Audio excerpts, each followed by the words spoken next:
Welcome to Mintel's Little Conversation podcast. Edward Bergen here. I'm Global Food and Drink Analyst at Mintel and host of today's pod. We wanted to start today's episode with a little bit of a disclaimer. We recorded this a few weeks ago and a lot's changed since then.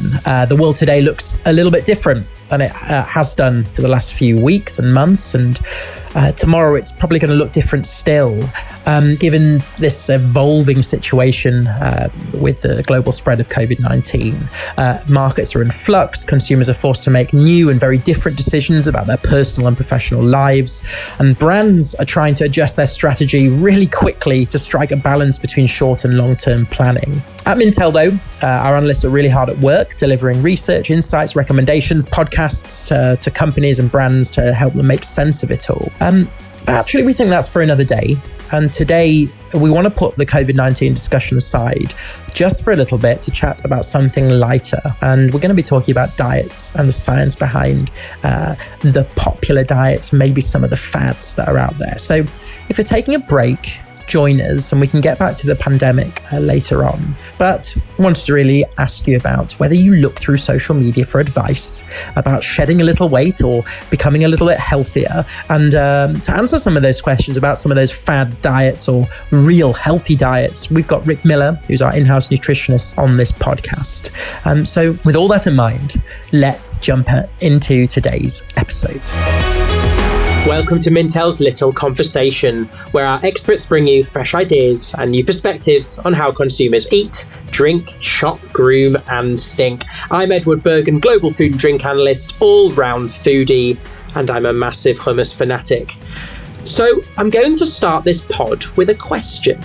How often do you guys listening scroll through your social media for advice and inspiration on how to shed a little weight, shed a few pounds, or just get a little bit healthier? Do you question the diets that you discover, or do you just call them hogwash? This pod will help to answer some of those questions. Welcome to our Health Mythbusters podcast. Usually, we have an array of guests, but this time I'm joined by one super guest. I'll let him explain why he is best placed to decide whether a new diet is a fad or is it fabulous. Rick, you're on. Thanks very much, Ed. Thanks for having me on the podcast. So I'm the Associate Director for Specialised Nutrition at Mintel.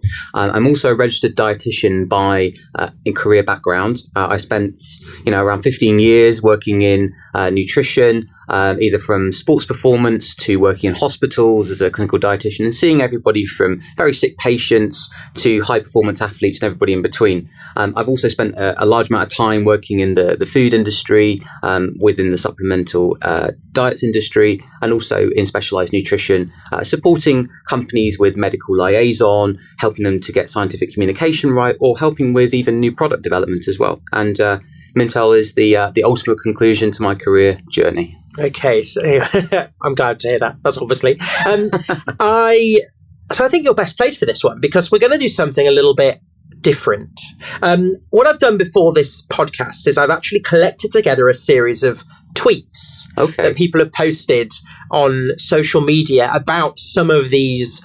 I don't know, you could call them faddy, you could call them trendy, you could call them genuine diets, but we want you to tell us whether they are good or bad or, somewhere in between. Yeah, somewhere in between. So. And I think the big question is, are they fads or are they fabulous? So I'm going to read the tweets out to you and then I want you to, for each one, please help us understand it a little bit more because, my knowledge is, I probably a bit of meat, a bit of veg, quite a lot of veg, and have quite a lot of cuisine food, but whether I follow diets, probably not. I'm probably quite lazy when it comes to diets. I just enjoy trying everything. So I want to learn a little bit more on this pod. So we're going to start with the first tweet that I've got. And it goes a bit like this. So it's they tweeted, "I've switched to a mostly keto diet.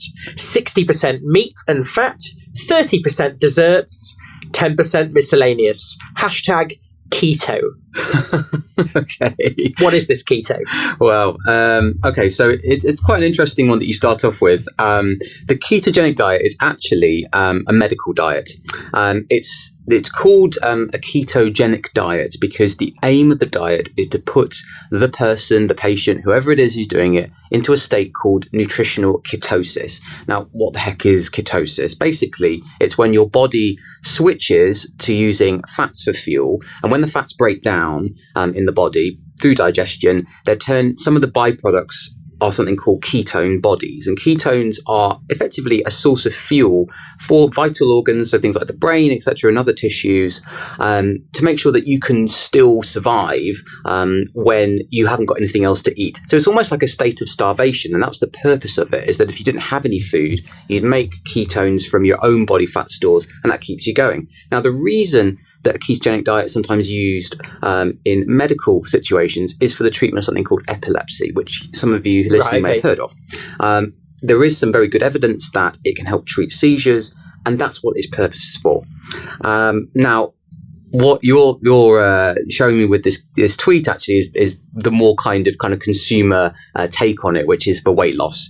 Now, nutritional ketosis is obviously something that is used for, as I've said, for treatment of epilepsy. But in terms of actually helping you to lose weight, there's very little evidence that it actually does anything, to be honest. So, when I hear and I read something like that, it's really interesting because they're not actually following a ketogenic diet. If they were following a real ketogenic diet, it's more like 80% fat, 10% protein and basically no carbohydrate at all. It's interesting because mostly when you see sort of social media, it's all about, I eat loads of cheese and I can have all the fatty foods I want, but I won't eat carbs. And that's kind of what you often see from social media. Totally, yeah. And it's kind of like a sort of, I suppose, a colloquial spin on an established dietary approach that we use in medicine. So I suppose the next extension of that question is, does it actually work at all? Does it do anything at all? And I suppose the key to it is that mostly people think when they think high fat, they think high calorie, and they think, oh my goodness, how can that possibly work? How can it possibly? Because it's too full of fat. Well, you're gonna, you know that if you have people say have pizza, loads of pizza, it's not great for your health if you have it too much. Yes, of course, it's on carbs, but the cheese ain't good either. Too much of it. Yes. So how does this work? Totally. I mean, and from a kind of, I suppose, a dietary point of view, fats have double the amount of calories in them than carbohydrates and protein, which are the other sort of main macronutrients in the diet. And so you'd think, well, how can you possibly lose weight on that? Well, one of the kind of side effects from being in a state of ketosis is that for some people, it can actually cause what we call satiation. So basically, it kind of dumbs down the hunger level. So people don't feel as hungry. What fatty foods keep you fuller for longer, effectively. Right. In some people, not everybody. Okay. So it is totally possible to gain weight on a ketogenic diet. And I have, in my experience, seen many people come to me as a patient, and they've said, "Hey, I followed this keto diet and I gained 10 pounds." And it's totally possible, just like with any diet. But some people, it does cause them to be more satiated, and so naturally they eat less. And so the ketogenic diet doesn't kind of destroy the rules of physics. You still need to eat less than you consume overall in order to lose weight. Calories still count.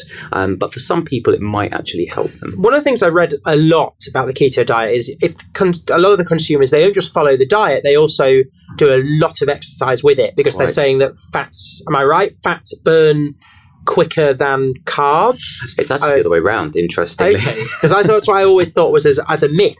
Is it? And so therefore, that's one of my myths that I always thought, that you eat too much carbs, it's very hard to burn them if you just eat fatty foods. Like what was the diet called originally? The Atkins. Yes. Was all about having a lot of high fat, low carb, proteins. High protein diet. Yeah, and I think what that might be, Ed, is that an extension of the keto diet is that obviously the kind of, again, the consumer spin on it is that you're in a fat burning state, i.e. you've switched to burning fats for fuel. So effectively the extension of that is, if I do exercise in this state, I'm going to burn more fat when I'm doing that. Well, actually, when you do exercise, depending on the type of exercise that you do, your body tends to burn fuels in a sort of rank order. So basically, inside your muscle tissue, when you start to do your running or your jogging or your HIIT class or whatever it is you're doing, you'll burn the stored sugars in your body first, which are called glycogen. And that's because your muscles work best with that source of fuel. glucose, sugars, they burn down quickly and your muscle can use them for fuel. So your body will use those first. After quite some period of time, or if you've completely run out of these stored sugars, then you would start to burn fat. But the truth is that most people are not doing exercise for that sort of period of time. And in the sort of balance of everyday life, it doesn't really matter. So what actually does matter is that you follow the diet consistently and then you do some exercise that doesn't cause you any damage or injuries later on. So yeah, I think to bring it all kind of full circle, I think mostly fad from a consumer point of view. Mostly fad, but some consumers, but it's very personalised. So the idea is that you'd want to go and be, checked out? You'd want to check your bloods. We're seeing that people now can have their bloods checked. They can understand their own personal body. Yes. Do that first? I would say absolutely, especially if you've got a history of cardiovascular disease in the family where maybe cholesterol levels have been a bit raised, or some of the different, what we call lipids, so i.e. the types of fats that are floating around in the blood have not been so great in terms of your family history. You definitely want to be speaking to a doctor before you start doing this, or at least checking it and speaking to a dietitian or a registered nutritionist beforehand. Brilliant. So we've got from Rick, more fad than fabulous for this one. More fad than fabulous. Okay, so number 2. We're going to move on to another trend. And I like this one because this one's been, I think in terms of social media hype, what I love about it is that it's often linked to flavour, the one we're coming on to next. So like great flavoured products that you normally get with this one. So the tweet is this, and then I think you'll understand the topic. So the tweet goes like this. It's lemon water kefir, smiley face emoji, just accounted it, and it's already active. Hashtag kefir, hashtag gut health, hashtag probiotics. I think you know what we're talking about. Yeah, totally. Oh my goodness. So I guess we're talking about gut health here, right? Absolutely. Yeah, you can't get away from it. I mean, gut health is definitely trendy. It's one of my real interest areas is what would be called gastroenterology. So basically the study of the human gut and the treatment of gut related problems. But I think what's really interesting is that sort of fermented products like things like kefir, kombucha, kimchi, and all these other sort of traditional sort of fermented foods. There is really very limited sort of human or clinical evidence that shows that these fermented products really have a massively beneficial effect on the gut long term. We don't know what the dose would be. We don't know how many you have to eat. All we know is that, people eat them and they sort of say, well, I feel a little bit better and I feel a bit less bloated, or I tend to feel that my gut is a bit happier, really. And I suppose the natural extension of that is as you said, the hashtag probiotics. Most people are horrendously confused when it comes to probiotics and what they actually. What is it? Sure. Let me explain. So basically, probiotics are effectively any type of microorganism. So it could be a bacteria, it could be a yeast, it could be a fungus or something like that. That lives in an organism's gut, or indeed other systems of the body, which we don't have to get into now because we're talking about the gut. And they have some sort of what we call commensal or beneficial effect to the organism. So probiotics aren't unique to human beings. Obviously, you find them in animals. It's food for the bacteria, effectively. No, it's actually probiotics are actually the live bacteria themselves. They're the bacteria. And then is it prebiotics that's the food? That's there right. We go, I've got it. So prebiotics are the kind of short-chain sugars or fibers or whatever it is that the bacteria or the microorganisms are feeding off. Those are called prebiotics. And then you actually get something called postbiotics, which are basically dead bacteria, but they still have a sort of, I suppose, a beneficial effect to the body. So they still have an effect on you. So you've got the whole kind of life cycle of the bacteria in there. And there is definitely some mounting evidence. I mean, there's a lot of interest in this area of, the microbiota and the microbiome.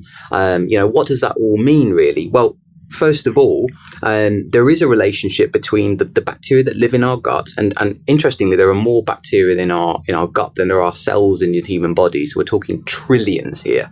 Not just a few thousand. It's literally you're more bacteria than you are human, effectively, and there have been links between certain gastric conditions, things like bloating or maybe irritable bowel syndrome, or even very bad chronic inflammatory bowel disorders like ulcerative colitis and the types of bacteria that are in the gut. But the truth is that we just don't know what a healthy gut looks like in terms of bacteria diversity. All we know is that a diverse diet full of lots of different fibers, so lots of different fruits, lots of different vegetables, which is what these good bacteria feed off, seems to be associated with better outcomes in terms of stool consistency, i.e. the types of poo that you have. Sadly, it comes down to that. How people feel, symptoms, but there's no guarantee really that you take a probiotic and you're going to have perfect guts. So basically, it's all about balance again. So actually, you're saying that it's fine to have these products, have your kefir, have your kombucha, but have it as a part of a full and varied diet. Absolutely. And it might have some beneficial effects because you're probably giving your body a variety of nutritious foods, more nutrition because you don't just focus just on this one issue effectively. Am I probably hopefully making sense? You're absolutely making sense. I think the biggest mistake I see in this area when it comes to gut health, much like many other areas, I suppose, of diet and nutrition, is people tend to be very inconsistent about it. The gut is particularly, I would say, one organ that's very, very good with consistency. That includes how often you eat, when you eat, and the types of foods that you eat. Your body again gets kind of accustomed to that, and the bacteria are the same. It's a bit like growing a garden. You can't water it every once in a while and hope that it will spring into the Chelsea flower show. It's going to be, you've got to be consistent about it and diligent. And that's the same with your gut health. So if you're going to take a probiotic, you want to take one that's got, a decent number of bacteria, and we're talking billions here, maybe not just. So then not the product like kefir at all, have a supplement? No, I would say if you've got, you're worried about gut health and you want to take it, in the medical evidence, we do suggest that if you've got some sort of gut-related disorder or you've got a history of diarrhea or something like that, then take a concentrated probiotic for up to 4 weeks at least, and see how your symptoms go.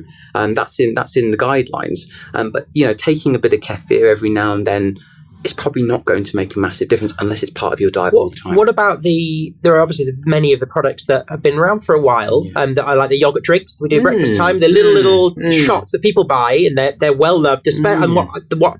And when we look at consumer data and about who drinks them, often it's an older consumer over 40s that have these little drinks, and often they come with these digestion claims and so on. So because they're to be had every day, does that sort of fit what you would recommend as a good diet? Yes, exactly. Okay. And I would say, if you're going to invest in something like that, then it definitely needs to be part of your everyday routine. I definitely have my, like you said, my yogurt drink every day, or I take my probiotic, or whatever it is. But it can't be just kind of sporadic.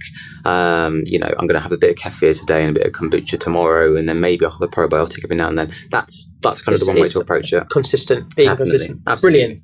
Okay. So we're going to go on to topic number 3, and then we've got some quick fire rounds. Of course. But I think topic number 3 is going to be one which I find quite interesting, actually. So I'll read that again. I'll read the tweet to you. This tweet is not one based in the United Kingdom. I'm pretty sure they're American. So I'm not going to do it in an accent. I'm sorry, everyone, because I know we have some American listeners, but I'm going to stick with my accent. But it starts with, "Y'all, #intermittent fasting. I call it being too lazy to cook anything for breakfast, and I mastered it years ago."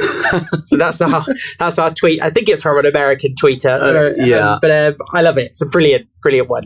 That's fantastic. Yes, intermittent fasting. Well, it is very trendy. Let's be honest. But in terms of human history, it's definitely not. I mean, fasting, or basically going periods of time without food, has been practiced for millennia. So people either doing it for religious reasons or doing it for other reasons. But the restriction of food is not a weird thing for people to do. I mean, think of maybe for those of you who've been to hospital, you might have had to fast before surgery or fast before a blood test. So medical or diagnostic investigations often involve restricting food. And there are very good reasons for that. But often the big question that I get asked is, is there a magic period of time that I need to do to get the benefits of intermittent fasting? Well, in all honesty, the sort of minimum time between a meal is probably, I would say, to be in what's called the post-absorptive state, i.e. basically your body has absorbed some of the nutrients from the food and it's started to go into a state of fasting. It's about 3 hours. It's not actually that long, really. As short as that? It's as short as that. Which is just a normal meal. Yeah, it's just a normal meal. So that's technically your fasting, basically, between a meal. But what people are really getting at is, this kind of what we call, sort of time-restricted feeding, or the kind kind of, 8 hours or 12 hours or 15 hours or 16-8, I think is the popular one, right, where you go 16 hours without any food, and then you eat all your food within a very short window, basically. So, for instance, you might stop eating at 8 p.m. at night. You don't eat until about 1 p.m. the next day, so you skip breakfast. Have lunch, have tea, and have dinner the next day, exactly, and then you're back into fasting again. Exactly, and you're back to the kind of no eating again.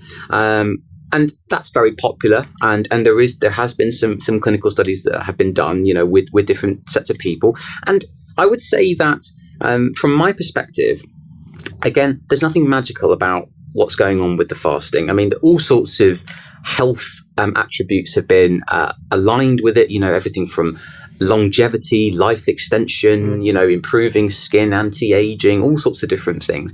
But again, the evidence for that is incredibly limited. We do know that when you restrict food, again, you go into this kind of slightly ketosis-like state, like we talked about before, and that may have some effects on cognitive function. It may have some protective effects on the cells. And also, when you're not eating, effectively, your cells go through a sort of self-cannibalism, effectively. You kind of clear out all the junk that's in there, and it's a process called apoptosis, which don't have to get into, but yeah. We always have so many new things on this podcast. We have so many weird terms in medicine, but let's keep it simple. So right, recycling cells, getting rid of the junk, and basically freshly reinstalled all the things that you need. And your body needs to do that. And it's thought that contributes to the aging process if you don't have periods of time, i.e. without eating effectively. So this kind of snackathon that sometimes people go through during the day, one mini meal after another, is probably not good for you long term. So it's really interesting. There is no magic in it. It's basically, again, if you're doing it for weight loss, you're just restricting calories again. And if you're forcing all that food into a small window of 8 hours between 1 p.m. and maybe 7 p.m. or 8 p.m. at night, then basically what you're doing is you're not giving yourself much time to feel hungry between meals, effectively. And so some people find that easier to stick to. It's about consistency again. So naturally, because they're having 3 meals in 7 or 8 hours, they have smaller meals because they've eaten too much. They've eaten too much for the first one. Probably hungry at one, and then they so big meal, smaller meal, and smaller meal again for dinner. Right. Exactly. It's really interesting. So I'm a 3 meal a day kind of guy. Much like me. I love a proper breakfast. Big fan of a proper breakfast. And there's been a lot of history around, start the day right. Basically, every cereal brand markets themselves about, starting the day right. Yeah. And how does this then fit into the intermittent fasting? Are you meant to have your cereal at 1? Or what's the... Well, there's no rhyme or reason around it. And again, from a kind of dietetic perspective, I always look at the whole picture. So it's not about, always specifying exactly what you eat for breakfast and what you eat for lunch and what you eat for dinner. It's the whole balance. So, some people eat, certain meals for their first meal of the day, and some people eat different ones for their next meals of the day, and so on. And so I look at the whole balance and I think, well, if they're getting everything they need within that window, then that's good. Now, the only caveat to this is that there are obviously specific populations of people that I would say this probably isn't suitable for at all. And that would be children for certain. There is good evidence that suggests that children who eat breakfast tend to do better academically. And we think that might be to do with the effect that eating food in the morning has on blood flow to the brain. Creativity and brain function. Creativity, exactly. So there are certain tasks that tend to do better when you are fueled, i.e. effectively you've got food in the body and your blood sugars have gone up a little bit, and so your brain just tends to work a little bit better. We don't know the exact reasons for that, but it might be centered around blood flow. So children, absolutely, 100%, get them into good habits, eat breakfast. Pregnant women, obviously, definitely need to be eating regularly. Going periods of time without food is not a good idea. And obviously people with diabetes or any sort of other blood sugar imbalance, you want to be careful with just, not going without food. But other people, there's some flexibility there. And if you're otherwise healthy, then it's something to discuss with your doctor or, get personalized advice. And it might be something to try. There are, I would say, some benefits to people, not snacking all the time. Because again, one of the things that I do commonly see as a dietitian is people become quite emotionally attached to food, and they use food sometimes in, I suppose, in an inappropriate manner. And they use mood. Yeah, I would say rather than mood food, not from a functional perspective, more from a kind of I need it to make me better. Yeah, feel better. Comfort perspective. Yeah, and there's a time and a place for that, I guess. But when people are using it a lot, and you're using that as your main way to kind of deal with emotions. I think that things like intermittent fasting might have some benefits for those individuals. So it detaches them from... Because it gives them structure, potentially. Yeah, it gives them structure. Forced structure almost, that they know that they're not eating they're between those other hours. And it's... Exactly. People often, people eat for lots of different reasons, and appetite and the reasons people eat is a very complex area of medicine, I would say. And it's not that well understood, really, because it kind of embraces psychology and physiology. But one thing that people do often report to me a lot is that they eat through boredom, effectively, because they haven't got anything to do, so they immediately use distraction techniques like eating, just to take away the boredom. And I think that's not a good way to kind of use food. You should eat food because it's time to eat, or it's because you want to eat and because you need to eat. And so intermittent fasting may have some benefits for that for those people. Just linked to this one, and you've mentioned it a couple of times, but I just want to hear a line about it. I've said I'm a 3 meal a day man. You've also commented on people that have small meals, but a lot through the day. And they say that that's actually better for them to curb hunger and to stop them binging and having... Now, intermittent fasting aside, is there a better way to eat? Is it 3 meals, or is it 3 meals with no snacking? So obviously people know they don't eat between. Or is it probably the miniature meals? Because that's one of the ones that's very heavily marketed. Yes. I think it really is so personal. It's very interesting. I wish I could put my finger on one method that would work for everybody, and it really doesn't. I mean, over the years, I've seen things that work for lots of different people. For instance, if I was speaking to somebody quite elderly and they were struggling to eat, absolutely little and often would work for them. But for maybe somebody who's got a few pounds to lose, and they're trying to improve their diet, 3 meals a day might be better, because again, you're going for longer without food, and so your body's sort of tapping into those body fat stores, which is helping better. Spread them down. But I think really it is around balance, the whole day's worth of food, and finding something that kind of fits for you and your lifestyle and your working patterns. Again, going back to consistency, that's the biggest thing that I see with anybody who kind of adopts this kind of dieting mindset. They're not very consistent about it, and so always ask yourself the question: can I do this for the rest of my life? And if you can't, then really you need to sort of rethink that maybe and go back a couple of steps.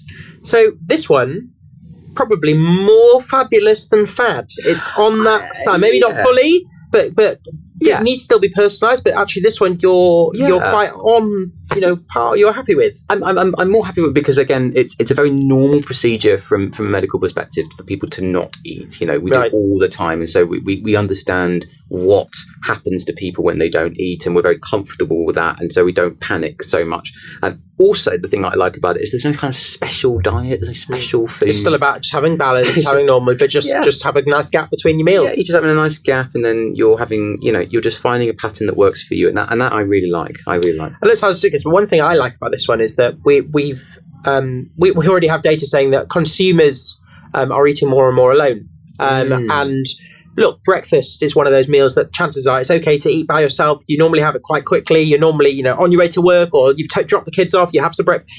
Missing breakfast, whether it's as much of a tragedy, but you're still saying to consumers that you're still having lunch with others, you're still having dinner with others, and you're having a normal meal. So it doesn't have that maybe impact that maybe the keto diet might have on your family, because you're having different food to them. Yes, quite, and that's a very important thing to think about for those who are listening who've got families. Is these things are picked up by by children. They are like little sponges. They observe what their parents do, and they adopt those eating habits. And I consult with children quite a lot, and that is something that's often reported. Is that they've done X, Y, and Z, and when you probe a little deeper, it's because maybe their parents have been doing it, and so that's something to consider. How is this going to also impact my family life, etc. Okay, we're going to do some quick fire rounds. Oh, absolutely. I'm looking forward to it. So we've got 3 quick fire rounds, and then we're going to do some final, I think, a bit of fun, some diets that, one that I spotted, one that you've spotted, that might bring a bit of joy to our listeners. But we're going to start with the quick fire round. So, matcha tea, fad or fabulous? Oh my goodness. Well, it tastes pretty good, but definitely not a health panacea. So I'm going to say it's more fad than fabulous. Okay. 5 portions of fruit and veg. I would say at least.